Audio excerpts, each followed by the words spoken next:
Hello friends, എല്ലാവർക്കും good morning. അപ്പോൾ പത്തരമാറ്റിൻ്റെ ഇന്നത്തെ സൂപ്പർ ഹിറ്റ് വിശേഷത്തിലേക്ക് എല്ലാവർക്കും സ്വാഗതം. അങ്ങനെ നമ്മുടെ ജലജ മുത്തശ്ശിയോടും അതേപോലെ തന്നെ ദേവയാനിയോടും പറയുകയാണ്, ഇപ്പോൾ MD സ്ഥാനത്തിരിക്കുന്നത് അനിയാണ്. പക്ഷേ ഈ കണക്കിന് പോയി കഴിഞ്ഞിട്ടുണ്ടെങ്കിൽ അനിയുടെയും MD സ്ഥാനവും തെറിക്കും. പിന്നെ പുറത്തുനിന്ന് ആരെങ്കിലും ആയിരിക്കും MD സ്ഥാനത്ത് വന്നിരിക്കാനായിട്ട് പോകുന്നത്. എല്ലാവരോടും ഞാനൊന്ന് ഓർമ്മിപ്പിച്ചെന്നേ ഉള്ളൂ എന്നും പറഞ്ഞുകൊണ്ട് ജലജ അവിടെ നിന്ന് പോവുക. അപ്പൊ ജലജ പോയി കഴിഞ്ഞപ്പോഴേക്കും ദേവയാനി അവൾ പറഞ്ഞതിലും കാര്യമുണ്ടമ്മേ. എന്ത് കാര്യം? ഒരു കാര്യവുമില്ല. അങ്ങനെ MD സ്ഥാനത്തുനിന്ന് ഏതായാലും അനി തെറിക്കാൻ പോകുന്നില്ല. അവന് കഴിവുണ്ടെന്ന് മുത്തശ്ശന് നന്നായിട്ടറിയാം. അതുപോലെ തന്നെ അവൻ്റെ കഴിവനുസരിച്ച് കമ്പനിയെ വളർത്തിക്കൊണ്ടുവരാനും അവന് കഴിയും. പിന്നീട് അധികം താമസിയാതെ വളരെ ശക്തിയോട് കൂടി തന്നെ നമ്മുടെ ആദർശം തിരിച്ചെത്തും. അതെനിക്ക് ഉറപ്പുള്ള കാര്യം തന്നെയാണ്. MD സ്ഥാനത്തേക്ക് തന്നെ ആദർശ് വീണ്ടും വിജയത്തിലേക്ക് വരുമെന്ന് മുത്തശ്ശൻ എന്നോട് പറഞ്ഞിട്ടുണ്ടല്ലോ. ഇത് കേട്ട് കഴിഞ്ഞപ്പോഴേക്കും മുത്തശ്ശനോ? അച്ഛനെപ്പോഴാ അങ്ങനെ പറഞ്ഞത്? അച്ഛൻ അങ്ങനെ പറഞ്ഞിട്ടുണ്ടോ അമ്മയോട്? അപ്പം ഇത് കേട്ടുകഴിഞ്ഞപ്പോഴേക്കും മുത്തശ്ശിക്ക് ആകെ ഒരു അമ്പരാപ്പ്. അങ്ങനെയല്ല, അല്ല, മുത്തശ്ശൻ നേരത്തെ അങ്ങനെ പറഞ്ഞിട്ടുണ്ടല്ലോ. ആദർശിൻ്റെ കഴിവിൽ നല്ല അഭിമാനം കൊണ്ടൊരാളാണല്ലോ മുത്തശ്ശൻ. അതുകൊണ്ട് തന്നെ മുത്തശ്ശന് നല്ല ഉറപ്പുണ്ടാകും എന്ന് ഞാൻ പറഞ്ഞതേ ഉള്ളൂ. ഇത് കിട്ടിയപ്പോഴേക്കും എനിക്ക് അങ്ങനെ ഒരു വിശ്വാസമില്ല അമ്മേ. കാരണം ഓരോ ദിവസം കഴിയും തോറും AM ജ്വല്ലറി മുന്നിലേക്ക് പോയിക്കൊണ്ടിരിക്കുകയാണല്ലോ. ആ കാര്യം ആലോചിക്കുമ്പോൾ ഒരു ടെൻഷനൊക്കെ ഉണ്ട്. അതൊന്നും നീ ആലോചിക്കണ്ട ദേവയാനി. ഇപ്പോൾ നയന മോൾക്ക് കൊണ്ടുപോകാനുള്ള കറികളെല്ലാം റെഡി ആയോ എന്നിങ്ങനെ ചോദിച്ചപ്പോഴേക്കും അമ്മേ ഈ അച്ചാറൊന്ന് ടേസ്റ്റ് ചെയ്ത് നോക്കി അമ്മ, എങ്ങനെയുണ്ടെന്ന് നോക്കിയെന്നും പറഞ്ഞുകൊണ്ട് അച്ചാർ ടേസ്റ്റ് ചെയ്യാനായിട്ട് കൊടുക്കണം. ആഹാ, കൊള്ളാലോ, അടിപൊളി. അപ്പം മരുമകളുടെ മനസ്സറിഞ്ഞ് തന്നെയാണ് അമ്മായിയമ്മ ഉണ്ടാക്കിയിരിക്കുന്നത്. പുളിയും ഉപ്പൊക്കെ ഇച്ചിരി കുറവാണെങ്കിലും എരിവൊക്കെ ഇച്ചിരി കുറവാണെങ്കിലും പക്ഷേ നല്ല ടേസ്റ്റ് ഉണ്ട്. ഏതായാലും ഇത് കലക്കും എന്നും പറഞ്ഞുകൊണ്ട് ഇവർ ഭയങ്കര സന്തോഷത്തോടെ ഇരിക്കുകയാണ്. അങ്ങനെ പിന്നീട് കാണിക്കുന്നത് നമ്മുടെ നന്ദുനെയാണ്. അപ്പം നന്ദു ആണെങ്കിൽ ആകെ ടെൻഷൻ അടിച്ചിരിക്കുക. അപ്പോഴാണ് നന്ദുവിൻ്റെ അരികത്തിലേക്ക് അമ്മ വരുന്നത്. അമ്മ അച്ഛനും കൂടി വരിക. വരുമ്പോൾ നിന്റെ പിറന്നാളല്ലേ, എന്നിട്ട് പോലും നീ എന്താ അമ്പലത്തിൽ പോയിട്ട് പോകാത്തത് മോളെ എന്നൊക്കെ ചോദിച്ചപ്പോഴേക്കും നമ്മുടെ ഈ അച്ഛൻ പറയാണ്, അവള് താമസിച്ചല്ലേ വന്നത്, അതുകൊണ്ട് നല്ല ഉറക്കമായിരുന്നു മോളെ. നീ ഉറങ്ങുന്നത് കൊണ്ടാണ് ഞാൻ പിന്നെ നിന്നെ വിളിച്ച് ഉണർത്താതിരുന്നത്. എന്നാലും ഇന്ന് പിറന്നാളായിട്ട് ഇങ്ങനെ മൂഡ് ഓഫ് ആയി ഇരുന്നാൽ എങ്ങനെയാണ് ശരിയാവുന്നത്? ഞാൻ ഏതായാലും അമ്പലത്തിലേക്കൊന്നും വരുന്നില്ല. അല്ല, ആദർശനും നയനയ്ക്കും വേണ്ടി പോയി പ്രാർത്ഥിക്കണം. അതേതായാലും നിങ്ങൾ ആ കാര്യം ചെയ്യുക. ആദർശേട്ടനും നയനേച്ചിക്കും വേണ്ടിയുള്ള പ്രാർത്ഥന നിങ്ങൾ ചെയ്യുക. അതാണ് വേണ്ടത്. അല്ലാണ്ട് എൻ്റെ പിറന്നാളിന് പ്രാർത്ഥിച്ചിട്ട് എന്താ കാര്യമുള്ളത്? എൻ്റെ പിറന്നാൾ എല്ലാ വർഷവും വരും പോകും, ഒരു വയസ്സ് കൂടുന്നു, അത്രേ ഉള്ളൂ. ഇത് കേട്ടപ്പോഴേക്കും അമ്മ നെഞ്ചത്ത് കൈവച്ചിട്ട് പറയാണ്, നിന്റെ ഓരോ വയസ്സ് കൂടുന്തോറും എൻ്റെ മനസ്സിലാണ് ആദ്യം കൂടിക്കൊണ്ടിരിക്കുന്നത്. നിനക്കിപ്പോൾ എത്ര വയസ്സായെന്നാ? 23 വയസ്സായി.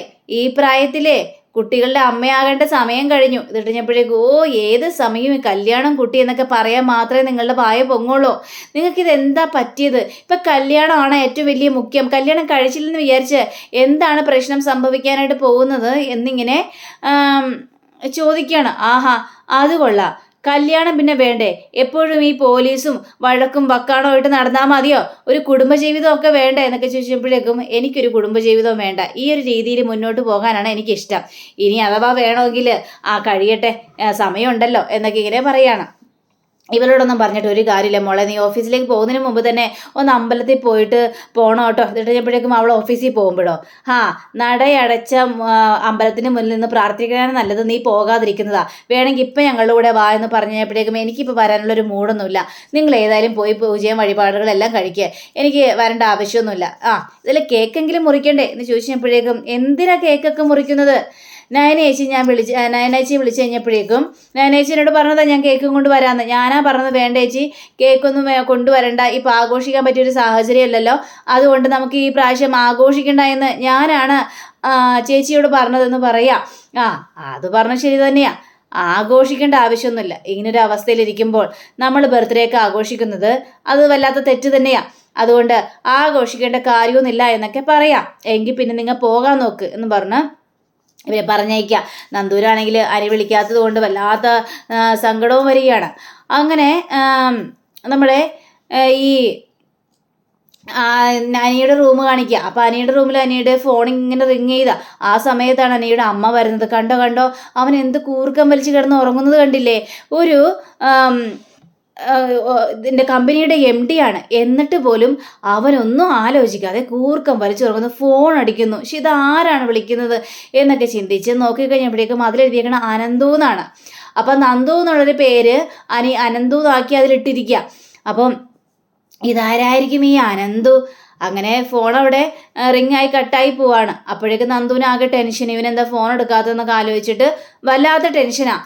അപ്പോൾ ഈ അമ്മയാണെങ്കിൽ ഇങ്ങനെ ചിന്തിക്കുകയാണ്. അപ്പോഴാ അമ്മ അനിയെ വിളിക്കുകയാണ്. എടാ എണീക്കടാ, നീ എന്തൊരു ഉറക്കോടാ, എടാ നീ ഒരു കമ്പനിയുടെ MD അല്ലേടാ, ഇങ്ങനെ കൂർക്കം വലിച്ച് ഉറങ്ങാവോ, ഒന്ന് എണീക്കടാ എന്നിങ്ങനെ പറഞ്ഞപ്പോഴേക്കും എന്താ അമ്മേ, ഒരു സമാധാനം തരില്ല, എന്നെ ഒന്ന് ഉറങ്ങാൻ പോലും സമ്മതിക്കില്ലേ, അമ്മ എന്തിനാ എന്നെ ഇങ്ങനെ വിളിച്ചുകൊണ്ടിരിക്കുന്നത്, എന്താ എന്നൊക്കെ എന്നെ ചോദിക്കുമ്പോൾ നീ ഇങ്ങനെ കിടന്ന് ഉറങ്ങിയാൽ ശരിയാവുന്നത് എങ്ങനെയാടാ നീ?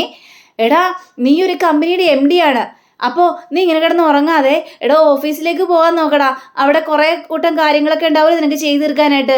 എൻ്റെ കൂട്ടുകാരൊക്കെ വിളിച്ചിട്ട് പറയണോ നിൻ്റെ മകൻ കമ്പനിയുടെ MD ആണല്ലേ. ഇത് കേൾക്കുമ്പോഴേ വല്ലാത്തൊരു മനസുഖമാണടാ. നീ ആദർശാണ് ഈ സമയത്തെങ്കിലേ ആദർശ് നല്ല കഴിവോടെ കാര്യങ്ങളെല്ലാം ചെയ്താനായിരുന്നു.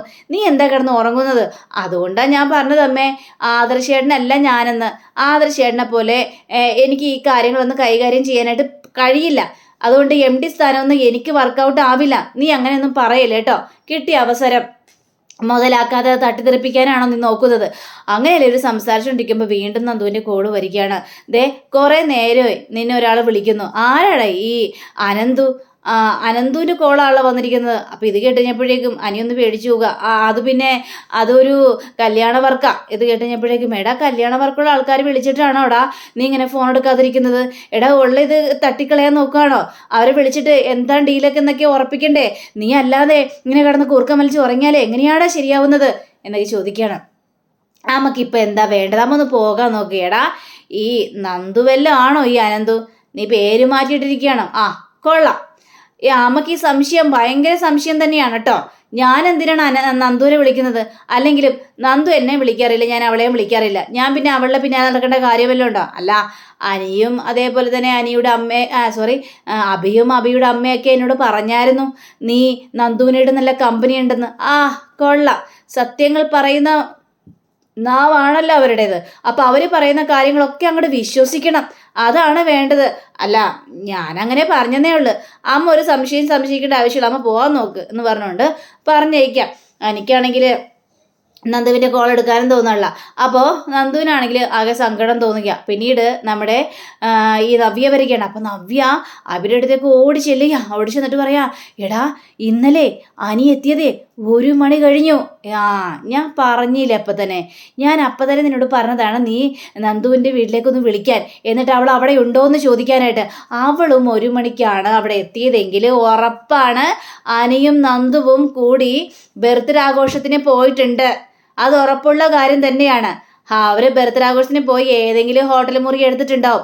എന്നിട്ട് എല്ലാ കാര്യങ്ങളും കഴിഞ്ഞിട്ടുണ്ടാവും. ഇനിയിപ്പോൾ എന്ത് ചെയ്യാനാണ്? നീ ഒന്നും മിണ്ടാതിരിക്കട്ടെ, അങ്ങനെയൊന്നും ഉണ്ടാവില്ല.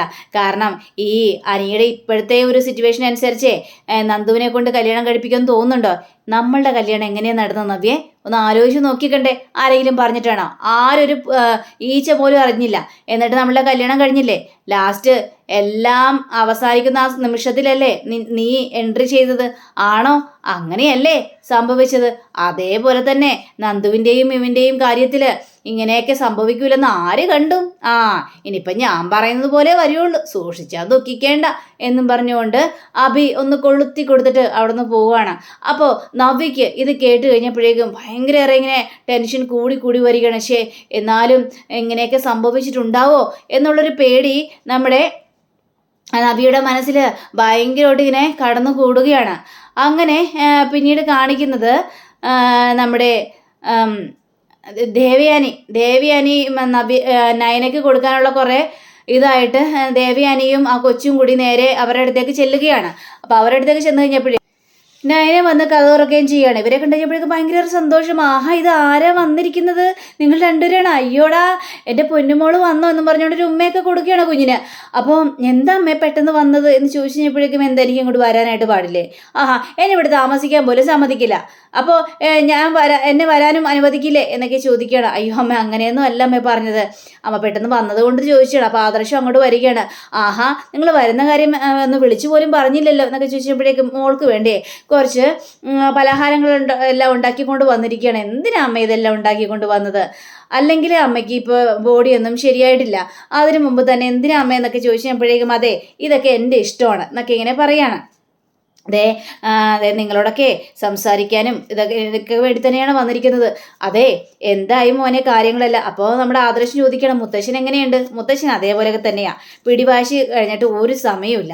പിന്നെ അമ്മയാണെങ്കിൽ ഇടക്ക് മുത്തശ്ശനെ കുറ്റപ്പെടുത്തിക്കൊണ്ട് എൻ്റെ മുന്നിൽ വെക്ക് വരികയും ചെയ്യും. എന്ത് ചെയ്യാനാ? എനിക്കറിയാം അമ്മേ, അതെല്ലാത്തിനും കാരണം ഞാൻ തന്നെയല്ലേ. അപ്പോൾ നമ്മുടെ മുത്തശ്ശൻ്റെ പിണക്കവും പരിഭവവും എല്ലാം മാറ്റിയെടുക്കാൻ വേണ്ടി ഞാൻ കഠിന പ്രയത്നം ചെയ്യുന്നുണ്ട്.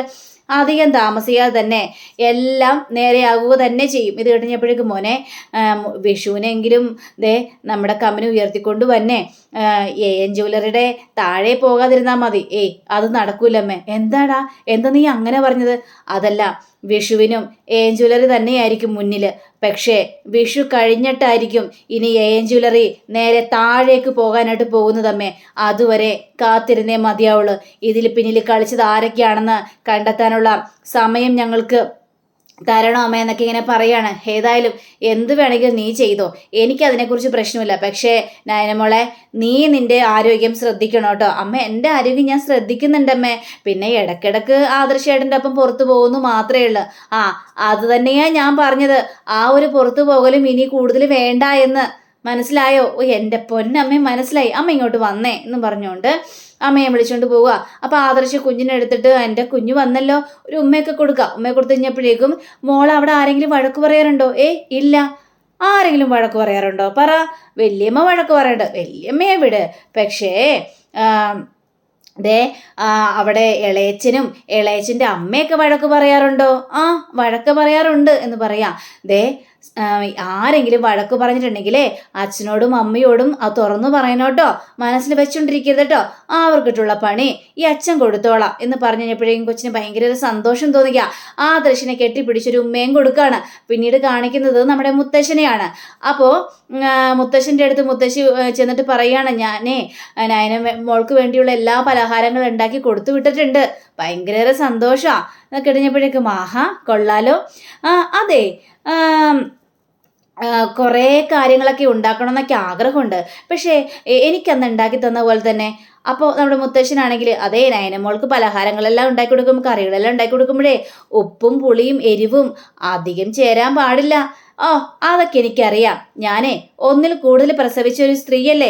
അതുകൊണ്ട് എനിക്ക് അതിനെക്കുറിച്ച് വ്യക്തമായ ധാരണയുണ്ട്. ഇദ്ദേഹം എന്നോട് കൂടുതൽ പറയേണ്ട ആവശ്യമൊന്നുമില്ല കേട്ടോ. അപ്പോൾ ജയനെ വൈകില്ലായിരുന്ന സമയത്തെ എനിക്ക് ഒരു പലഹാരം ഉണ്ടാക്കി തരില്ലായിരുന്നോ? ആ പലഹാരം ഉണ്ടാക്കുന്ന ആളുടെ നമ്പർ അറിയാവോ? അവരൊന്ന് വിളിക്കാവോ എന്ന് ചോദിച്ചപ്പോഴേക്കും അയാളുടെ നമ്പർ ഞാൻ തരാം, ഞാൻ വിളിച്ചാൽ ശരിയാവില്ല. അതുകൊണ്ട് ഇയാൾ തന്നെ അയാളെ വിളിച്ചോ. പക്ഷേ ഉണ്ടാക്കി കൊണ്ടുവരാൻ പറയണ്ട, ഇങ്ങോട്ട് വിളിച്ചിട്ട് ഇവിടെ വെച്ച് നയനമോൾക്ക് വേണ്ടുള്ള പലഹാരങ്ങൾ മൊത്തം ഉണ്ടാക്കാം. അതിനുശേഷം അങ്ങോട്ട് കൊണ്ടുപോയാൽ മതി. മോളോട് വല്ലാത്ത സ്നേഹം തന്നെയാ, നല്ല കെയറിങ് ഉണ്ട്. എന്നിട്ടും ഇദ്ദേഹത്തിന് എങ്ങനെയാണ് ഇങ്ങനെയൊക്കെ ദേഷ്യം പിടിക്കാൻ കഴിയുമെന്നൊന്നും എനിക്കൊന്നും മനസ്സിലാവുന്നില്ല. അങ്ങനെ വേണമല്ലോ.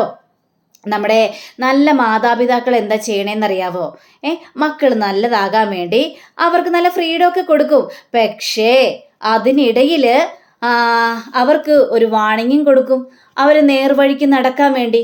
ആ ഒരു കാര്യം മാത്രമേ ഞാൻ ചെയ്തുള്ളൂ. പിന്നെ ആദർശിനെ MD സ്ഥാനത്ത് പോയെന്ന് വിചാരിച്ച് അവന് സങ്കടമൊന്നുമില്ല. അവന് ഒറ്റൊരു സങ്കടമേ ഉള്ളൂ, ഞാൻ അവൻ്റെ കാരണത്തടിച്ചു.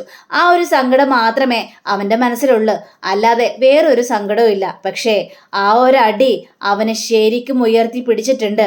അവൻ ഇനി എല്ലാ കാര്യങ്ങളും മനസ്സിലാക്കിയിട്ടായിരിക്കും തിരിച്ചു വരാനായിട്ട് പോകുന്നത്, എൻ്റെ പഴയ ആദർശമായിട്ട് തന്നെ. അതുവരെ എനിക്ക് ഈ കളി തുടങ്ങിയേ മതിയാവുള്ളൂ ഡോ എന്നൊക്കെ ഇങ്ങനെ മുത്തശ്ശനും മുത്തശ്ശിയും കൂടി ഇങ്ങനെ കിടന്ന് പറയുകയാണ്. പിന്നീട് കാണിക്കുന്ന നമ്മുടെ ആദർശ് ആ ഒരു പഞ്ചാബി വേഷത്തിൽ വീണ്ടും എ.എൻ. ജ്വല്ലറിലേക്ക് കയറി ചെല്ലുകയാണ്. അപ്പോൾ അങ്ങനെയും കാണിച്ചുകൊണ്ടാണ് നമ്മുടെ ഇന്നത്തെ റിവ്യൂടെ അവസാനിച്ചിരിക്കുന്നത്.